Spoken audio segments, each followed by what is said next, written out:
মনিৰুল ইছলাম বৰা ডাঙৰীয়াক ধন্যবাদ জনাইছোঁ। তেখেতে আমাৰ কাৰণে এইখিনি সুবিধা কৰি দিছে।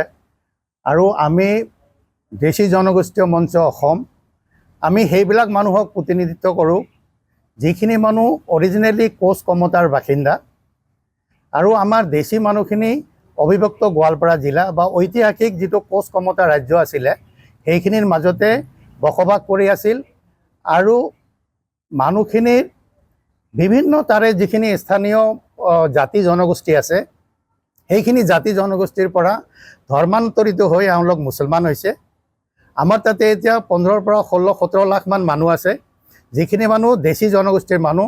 দেশী জনগোষ্ঠীৰ মানুহখিনি ইয়াৰে খিলঞ্জীয়া, তেওঁলোক ইয়াৰে ভূমিপুত্ৰ। আৰু এই মানুহখিনি বৰ্তমানে পৰিচয় সংকটত ভুগিছে। কাৰণ আমাৰ তাতে আপোনালোকে জানে প্ৰব্ৰজনৰ ফলত বহুত মানুহ আহি গৈছে, যাৰ সংখ্যা আমাতকৈ বহুত বেছি।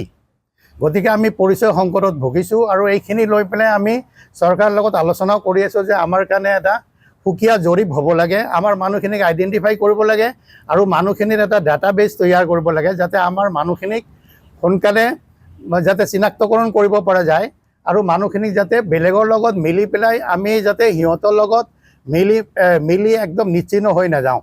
এইটোৱেহে আমি চৰকাৰৰ ওচৰত দাবী জনাই আহিছোঁ। চৰকাৰে এতিয়া আমাৰ আৰ্থসামাজিক জৰীপ কৰিবলৈ আৰম্ভ কৰিছে। আমি আশা ৰাখিছোঁ চৰকাৰে এটা টাইম বাউণ্ড বেচিছত এই জৰীপ কমপ্লিট কৰিব আৰু আমাৰ মানুহখিনিৰ কাৰণে উন্নয়নৰ কাৰণে ব্যৱস্থা ল'ব। আৰু ইয়াৰ লগতে আমি উজনি অসমলৈ অহাৰ এটা প্ৰধান কাৰণ আছিল, আপোনালোকে এইটো গুডউইল মিছন বুলি ক'ব পাৰে বা গুডউইল ভিজিট বুলি ক'ব পাৰে। আমি আমাৰ মানুহখিনি যিখিনি আমাৰ খাটি খোৱা মানুহ, যিখিনি শ্ৰমিক উজনি অসমত কাম কৰাৰ কাৰণে আহে, বৰ্তমান পৰিস্থিতিত তেওঁলোক অকণমান ভয় খাই আছে যে ইয়াতে যিটো পৰিস্থিতি হৈছে এওঁলোকৰ ওপৰত কিবা অত্যাচাৰ হ'ব নেকি, তেওঁলোকে কিবা অসুবিধা পৰিব নেকি। সেইটো আমি বিচাৰিছোঁ যে ইয়াৰে যিখিনি সংগঠন আছে, যিমানবিলাক জাতীয় সংগঠন আছে, সকলোৱে যাতে সিহঁতক নিৰাপত্তাৰ ব্যৱস্থা কৰে, তেওঁলোকে যাতে ইয়াত আহিবলৈ ভয় নকৰে। কাৰণ তেওঁলোক খিলঞ্জীয়া, আমি খিলঞ্জীয়া, আমি অসমৰ ভূমিপুত্ৰ। আৰু ক'ব লাগিলে অসমৰ যিমান ভূমিপুত্ৰ আছে তাৰ আমিয়ে কিজানি আটাইতকৈ পুৰণি। আমাৰ মানুহখিনি 1205 খ্ৰীষ্টাব্দৰ পৰা ধৰ্মান্তৰিত হ'বলৈ আৰম্ভ কৰিছিল। কিন্তু তাৰ আগৰ যিখিনি মানুহ, আমাৰ যিমানবিলাক মানুহ আছে দেশী জনগোষ্ঠীৰ, অধিকাংশ মানে কোচ ৰাজবংশীৰ পৰাই ধৰ্মান্তৰিত আৰু বিভিন্ন জনগোষ্ঠীৰ পৰাও ধৰ্মান্তৰিত হৈছে। কিন্তু মানুহখিনি ইয়াৰে, এওঁলোক বাহিৰৰ পৰা অহা মানুহ নহয়, ইয়াতে যুগ যুগ ধৰি আছে। আমাৰ নিজস্ব ভাষা আছে, আমাৰ নিজস্ব সংস্কৃতি আছে। আৰু ইয়াতে আমি উজনি অসমলৈ আহিছোঁ।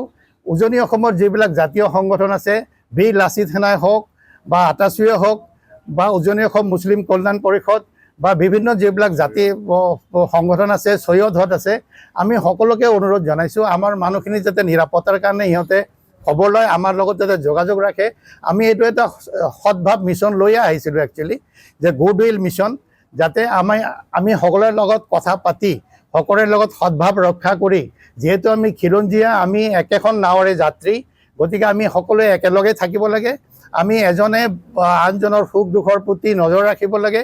আৰু আমাৰ যিখিনি মানুহ, কিছুমান মানুহ আমাৰ মানুহ আমি দেখা পাইছোঁ, কিছুমান উজনি অসমত কাম কৰিবলৈ অহা মানুহ তেওঁলোক ঘূৰি গৈছে, কাৰণ তেওঁলোকে ভয় খাই গৈছে ইয়াতে কিজানি কিবা এটা হয় বুলি। এতিয়ালৈকে কোনো সংগঠনে কাকো, আমাৰ কোনো মানুহক একো ধমকি দিয়া নাই, এইটো মই ক্লিয়াৰ কৰিব খুজিছোঁ।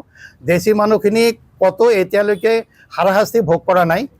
আৰু আমি আশা ৰাখিছোঁ আগলৈও যাতে এনেকুৱা নহয়। আমাৰ ইয়াৰ বহুত মানুহে আমাক ফোন কৰিছে, ফোন কৰি পেলাই আমাক কৈছে যে আমি দেশী মানুহখিনিক চিনি পাওঁ, এওঁলোক আমাৰ ইয়াতে কাম কৰি আছে, আপোনালোকে চিন্তা কৰিব নালাগে, সিহঁতৰ নিৰাপত্তাৰ দায়িত্ব আমি লৈছোঁ। আমি বৰ ভাল পাইছোঁ। আমি সকলোকে আন্তৰিক ধন্যবাদ জ্ঞাপন কৰিছোঁ দেশী জনগোষ্ঠীয় মঞ্চৰ ফালৰ পৰা। আৰু আমি আশা ৰাখিছোঁ ভৱিষ্যতেও যাতে তেওঁলোকে আমাৰ মানুহখিনিক সকলো ধৰণৰ সহায় সহযোগিতা বা নিৰাপত্তাৰ ব্যৱস্থা কৰি দিয়ে।